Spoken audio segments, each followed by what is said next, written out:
Welcome in, everybody. It is Dreamcasters. How are you, Bill Cinque? Devon, I am well. I am here in Los Angeles and always look forward to doing the Tuesday morning Dreamcasters with you.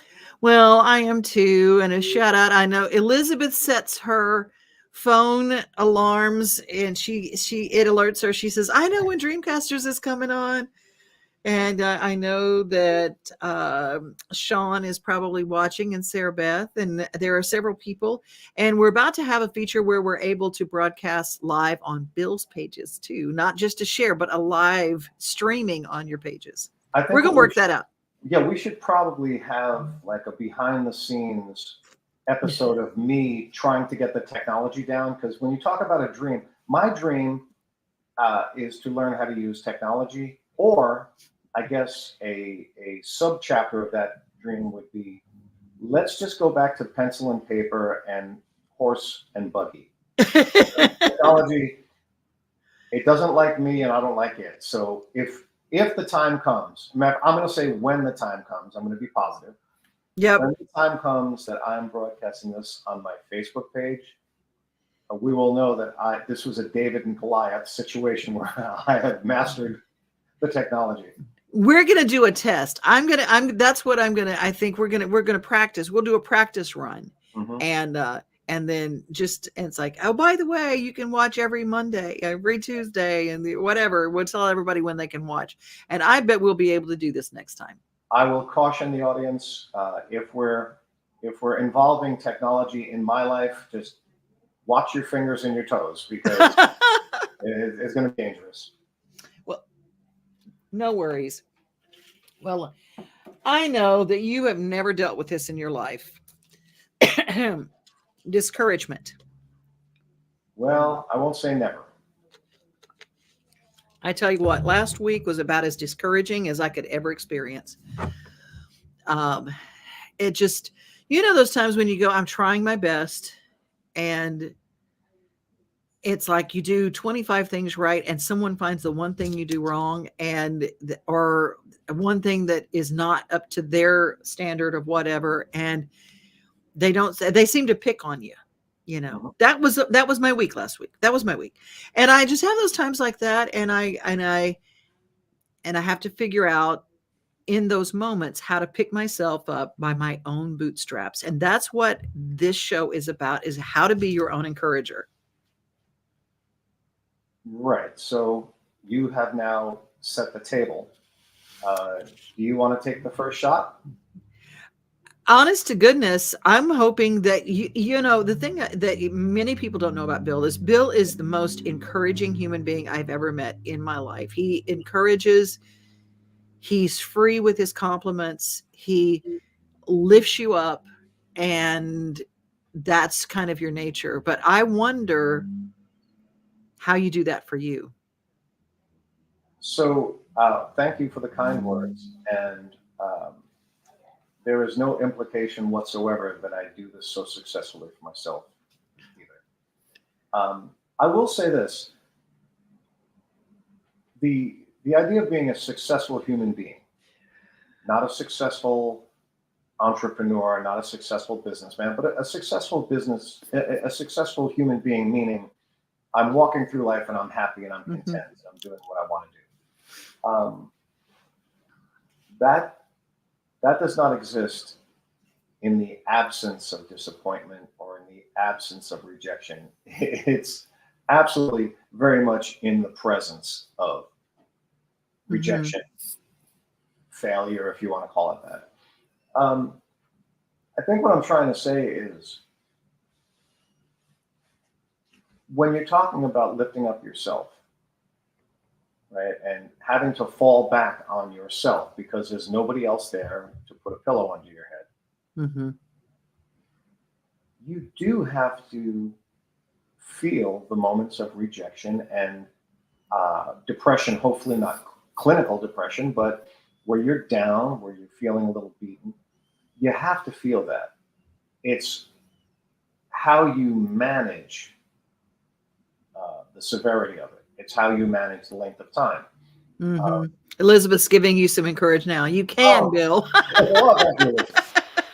um, you know, what talking about managing that situation is you have to let yourself feel it. That's not a small thing. The reason some people self-medicate is that they can't take the feeling. Right? So if every time you get depressed, you have a bottle of scotch, you tell me if you're going to feel better. History shows us not for long, right? So the first element is when you're at that moment of, let's say, your lowest moment. That doesn't mean you hit rock bottom. Right? And this past week, you had a really tough week. You were feeling kind of beat up. Yeah. I always go to the example of the flat tire. Okay, I have two cars. One is a Maserati. It's $600,000. It goes from 0 to 60 in 2 seconds. All that stuff that goes with it, right? It's leather and it's this and it's that. And the other car is a 15-year-old car with dents and the window doesn't work. Okay. Most people would say, "I'll take the Maserati." Well, that's great. The one thing I forgot to tell you is the Maserati has a flat tire. Now, which car do you want? Okay, you have to get someplace. I don't care about all that other stuff. You need to, that flat tire is everything. That flat tire is suddenly more important than the $600,000 exterior and how fast it goes and how beautiful it is. That means nothing. It's a flat tire. Flat tires need to be fixed, period. You do what you have to do to fix that flat tire. I'm not saying this with any sense of sarcasm. Sometimes the way to fix that flat tire is with a pint of ice cream. All right. Now, I have eaten several pints of ice cream in my life. It always pretty much makes you feel good. Right. Now, you're getting some response. Elizabeth and Michelle's like, "Hi, Michelle." Yeah, cookie dough ice cream is a pretty good cure for a temporary fix. Right. So now the reason I say that, I try to keep things like, we very often reference my hypnosis practice. The idea of anything therapeutic always seems so daunting. It always feels like you're going to the dentist. It can be fun. It can be whimsical. All right. I'm having a really rough week. Stuff has gone wrong. It really wasn't my fault. I was trying my best. I did what I could. I was there on time. I spent the money. I wrote the check. And yet at the end of the day, I still got a whooping, right? Well, sometimes you can meditate. Sometimes you can laugh through it. But you have to feel it. You have to feel that punch in the gut because that's what differentiates it from the other days, right? Being kind to yourself. Everybody knows that too much ice cream is bad for you. We know that. Some dietitian is never going to recommend you have ice cream. But I got news for you. When that dietitian gets his heart broken, I'm pretty sure he's dipping into the ice cream, right? We all do it. The idea of feeling it first, understanding what it is.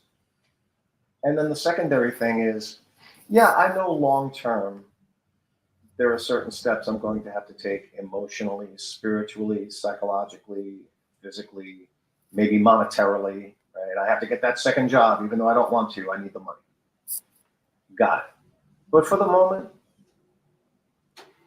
a bacon cheeseburger really has gone a long way in making me feel better a lot of the time. And I'm laughing when I say it, but I'm being serious. No, and and we use the term self-care, but sometimes that is the self-care in the immediate that we need in that moment. Right. Because it doesn't alter our universe. It doesn't numb us out. If it's not done in a binge way. When we're not talking about, if your ism is food and you go and you binge eat, 8 cakes in a row and then make yourself throw up, that's a different thing. We're talking about self-care and a little treat. And if Terry were here, she would say, "What does your little want?" Oh, well, this is when people talk about their inner child. I have said this so many times on this show, and I'm pretty sure our audience knows us well enough to know that I'm serious. It's not a heavy concept. When things get tough for me, I watch old television shows. I've seen them 10 times. I've seen them. There's no choice about it. I was talking to Terry this morning, and I said, you know what happens if Bill has a bad day? I bet he goes and watch Matlock or Columbo. Exactly. You couldn't be more accurate. And if you couple that with a piece of cold pizza, I'm telling you, it's money in the bank for me. On a little deeper level, on a little more human level, I have also mentioned this before. My little foster brother, David, who is now 55 years old, has Down syndrome. Now, anybody that knows anything about Down syndrome, it's essentially, I don't care what your religion is or what your belief system, it's the closest thing to God that it's an angel on earth. When I have a tough time, I call David. And we don't talk about anything heady, I can tell you that. We laugh. We make silly jokes that no one else will get. It's these inside jokes that we've had since he was an infant. I've often said that I should probably rent David out, call him for $1 an hour, get on the phone with him. You really just can't be in a bad mood. And so I'm sure we all have people like that in our lives, whether it's a neighbor or a friend or a family member, that you can just call and say, you know what, I need a little help with this. Denny Wade says we all need that little hug from ourselves sometimes. That's right. Tim, my cousin, Tim Free, the Apostle Paul told Agrippa, I think myself happy. There is so much truth in that. If we dwell on the bad, we will never rise up above where we are. David said, I look to the hills where my help comes from. My help comes from the Lord. Yeah. Airplanes have altitude meters and attitude meters. The altitude meter tells the pilot how high you are. The attitude meter tells the pilot where the nose of the plane is pointed. I sometimes get fixated on my altitude and neglect to change my attitude. Oh, that's really good. Wow. That's Tim. And Tim and I shared some Facebook messages last week, and Tim is an amazing musician, just amazing singer, writer, creator. He just can play anything. And sometimes if we start looking at our nose of our plane and we think, I should be getting CMA awards this week. I should be I hear this all the time, not from Tim, this was not from Tim, but I have a bunch of artists that will contact me and I can always tell when CMA week is here, because I hear a bunch of very disgruntled, very unhappy, I should be on there, I should be doing this, and I should be getting this. Okay, but what do you have? Right. Do you have family? Do you have love in your life? Do you have a bed to sleep in tonight? And working from that is like, look, you have so much. Because I personally know a whole lot of people that are in those seats watching those awards whose homes are a train wreck right now. And they would probably trade that train wreck and that glossy success moment for a half minute of what you get every night of your life. So you have to look at what you have. And I always say that's how I get rid of the discouragement bombs. I go out, and Mike is my dog. He's just a brown dog. He's not fancy. I mean, he's a black-mouthed cur technically, but everybody sees him. Oh, he's a pit bull. He's just a dog. He is a brown dog, a Tennessee brown dog. And he just loves me. Mm-hmm. And when I walk in, I am the coolest person on earth. So it's in those moments that I look at myself and what he mirrors back to me, what my dog sees in me. I've decided I can be okay with me because the way he looks at me. So you have to find your thing that gives you that encouragement within yourself. Candy says she watches Friends. Elizabeth says naps and kitty snuggles. Those are my cheer me ups. She adds, life and each day is better when we see what we have, really see it, not just walk by, not noticing. Amen. Yeah, Amen. that's the stop and smell the roses. Hmm. That does not go out of style. You do have to stop and experience the good stuff. The other thing is, now you've heard this phrase, don't read the comments. We live in a life now that we didn't have in the 70s. There Mhm. was nothing in the 70s where, other than reading a review in a newspaper or Rolling Stone or in a movie magazine or something, or in the local newspaper, you didn't have immediate reaction from people you didn't know. Now, because of social media, people can say, I don't like the color you're wearing. And they think that's okay. Yeah, yeah. I think with social media, when you stop and think about it, we have developed not only a new language. There's words that we use now. So the term social media, did anybody Mhm. ever use that until about 10 years ago? I never heard of it. Yeah. And here we are on social media talking about it. But Yeah. we've developed a new language. We've also developed a new mindset. We Mhm. certainly have developed a new skill set, but a new mindset. And the mindset is, uh, oh, I'm at a restaurant. These asparagus look great. Let me take a picture of it and post it. Now, everybody who's listening knows that I'm not exaggerating. No. I see pictures of food every day. It's not me posting them. Mm-mm. At what point in your life would you ever have taken an Instamatic camera in 1973 and taken a picture and mailed it out to 20 of your friends saying, hey, these sweet potatoes were so good, I simply was compelled to take a picture of it and send it to you? Everything is self gratification. Everything is. I wrote a song. You have to hear it. It's great. I bought a new dress. You have to see it. Hey, I just told this joke. It's so funny. I have to broadcast it. We didn't used to think that way. We didn't act that way because it wasn't available to us. We certainly didn't think that way. Mhm. And now it's incredibly tangled. It's incredibly tangled. When you say social media, it's not really media, and it's not very social because we're not really seeing anybody. And when you say media used to kind of mean you were communicating something, you were learning something, there was something newsworthy. Yeah. I'm a big fan of broccoli. I don't think I call it newsworthy. you know, um, so we've developed into this thing where, circling back to the first commentary about whether it's depression or just feeling down. You used to feel down because you didn't get an audition or you didn't get the job that you wanted. Yeah. That The was promotion didn't come through. Yeah. right. Now I'm depressed because, wow, I bought this new suit and I took pictures of myself and put it on social media, but I didn't get enough likes.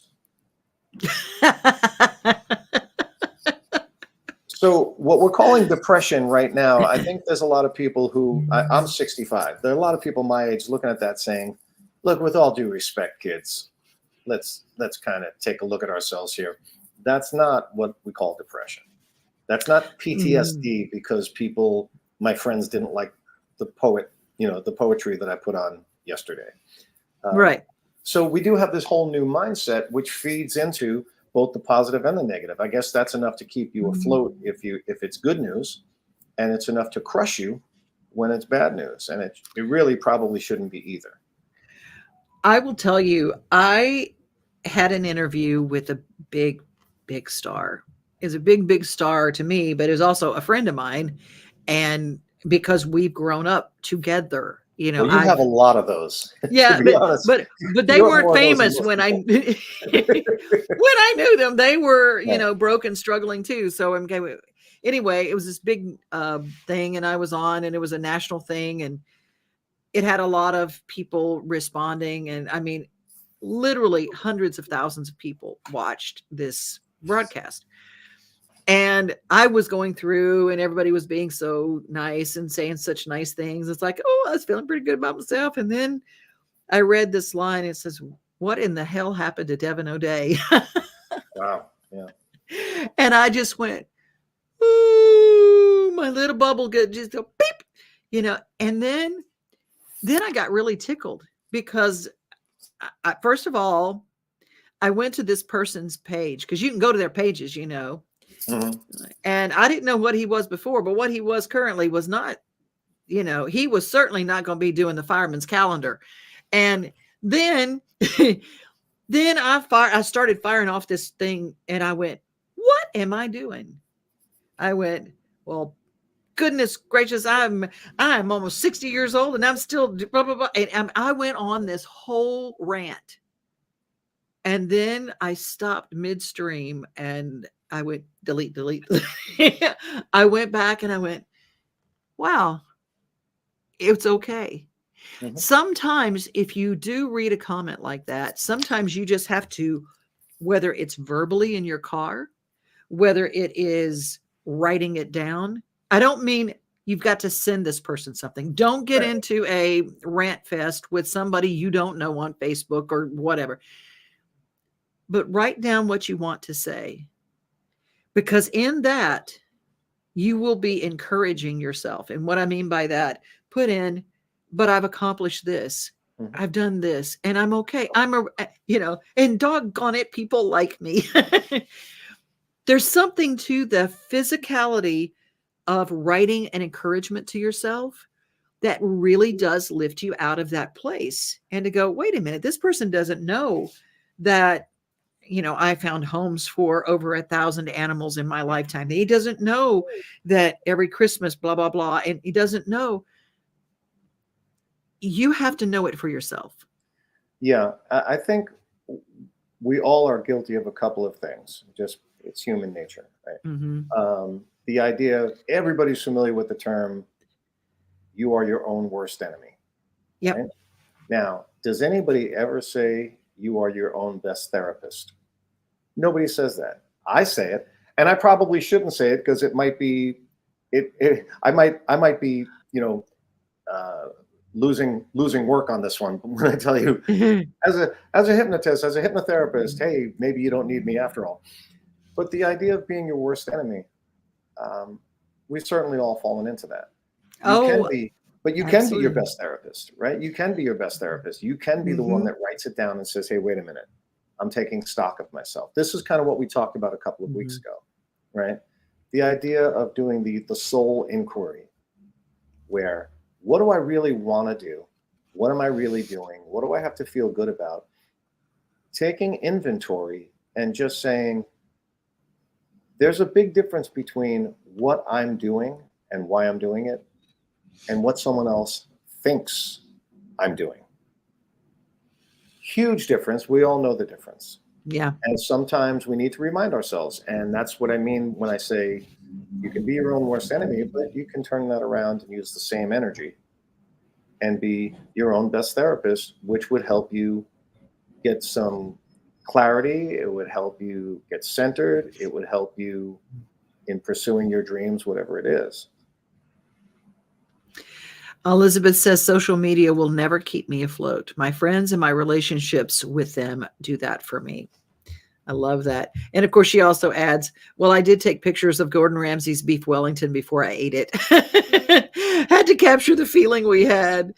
And Tim, who he and his wife and children own a bakery. And he said, Devon, he needs to go to our bakery page if he wants to look at food pics. Can we ship those out of state?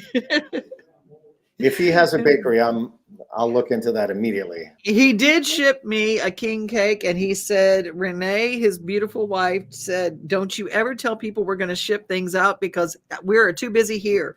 We don't have time to. So the answer to that, I'm going to go ahead and tell you no. But if you happen to be in central Louisiana, do stop by. I'm all about the king cake. I know about king cake.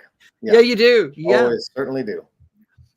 Candy says, people don't know you from just your page, so it's not worth me taking up space in my head with what they said. Okay.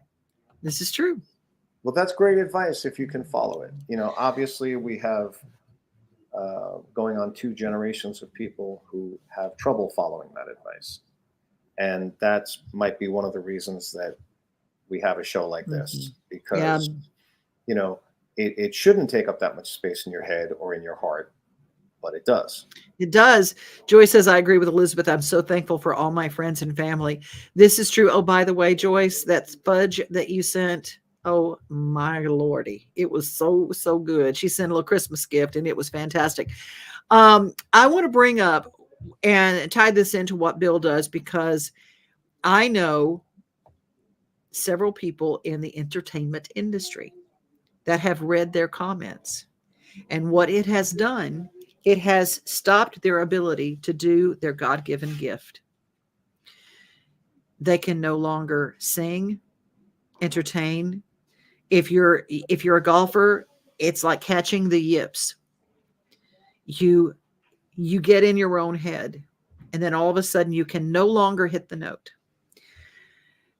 You can no longer speak in front of people. You can't whatever. And this is one of the things that I'm going to tell you Bill is a specialist at. If something that you have had put a barb in and you've had a discouragement bomb and you can't get through it, you need some help. I'm going to tell you Bill can help you with that. That's what you do. I would love to help you.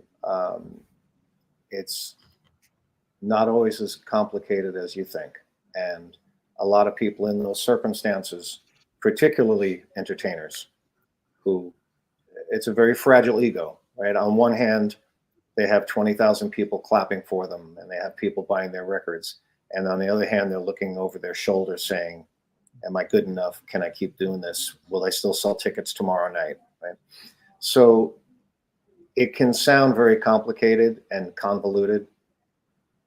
I think a lot of our friends would be amazed at how direct, I'm not even going to say simple or easy, but how directly it can be accomplished. And I'll give you a little hint here, because I don't usually do this on this show, but at the end of a lot of my sessions, I have what I lovingly call my DFS. It's my devastating finger snap.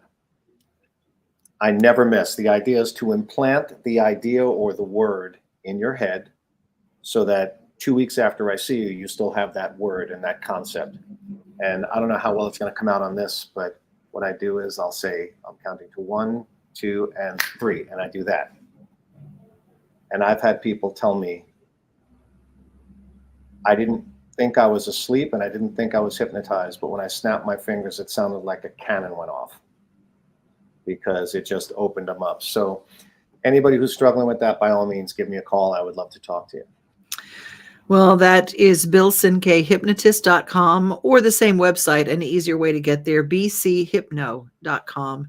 And I want to encourage you that if you need some help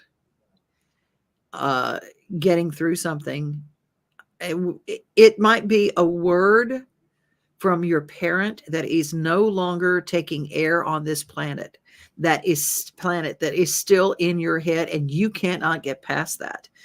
But I'm never good enough. That thing that just before you begin to do something, before you buy that business and you're about to sign the deal, and you hear, but you've never been a success at anything. That can destroy us. Elizabeth says, knowing and being able to do can be worlds apart. And Joyce was talking about her fudge. I'm glad you loved it. It's my Christmas specialty. Yes, it's definitely your specialty. I'm gonna close. There is a movie that, if you guys haven't seen it, and we'll come back. I'll take us a little bit longer, Bill. I didn't tell you I was going to do this. Sure, that's fine. There is a movie, and it's on Apple Television right now, and it's called The Velveteen Rabbit, which is my favorite children's book of all time. If you do not have Apple TV, get it for a week and watch this movie with your kids, with your grandkids. Your little inside will love it, but here's just a little bit of the trailer, and it is absolutely beautiful. And it's where we have to go to be our own encouragement. Making friends takes time. But he's always on his own. I wonder who this one is for. Hello, Rabbit. Would you like to play with me? Based on the beloved tale. Wise horse, what does real mean? Being real isn't about how you're put together. When a child loves you with all of their heart, Then you become real.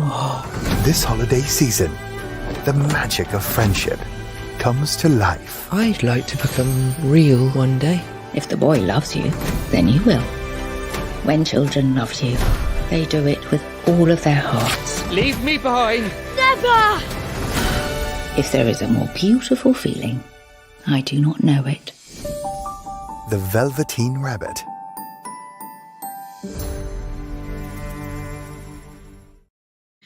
If you have not seen this movie, I'm telling you, I sat in a drive-through restaurant parking lot and had my lunch one day and squalled like a little baby. It was the best movie.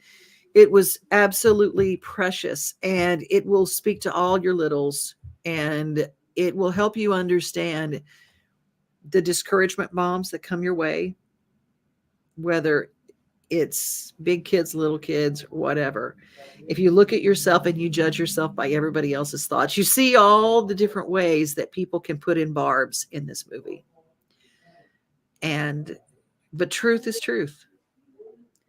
And that's hopefully what we've given you some today. And if you need some help, I will tell you, Bill is a master at helping you get past those roadblocks. Again, thank you for the shout out there, Devon, and really to everybody in the audience, and tell your friends, if anytime anybody wants to talk to me about it, I am easy to find. Just go to the website. All my information's there. I love what I do.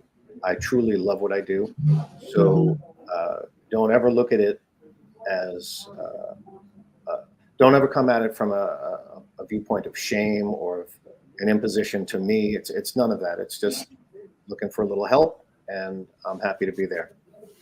Well, you guys have a great rest of your day. This is Dreamcasters. We're here on Tuesdays in the noon-ish time, and Bill is in California. I'm in the Middle Tennessee area, and we hope that you guys will have a day full of dreams. That's the best way to put it. Every day should be a day full of dreams. Well, you guys have a great rest of your day, and we'll see you next week. Bye.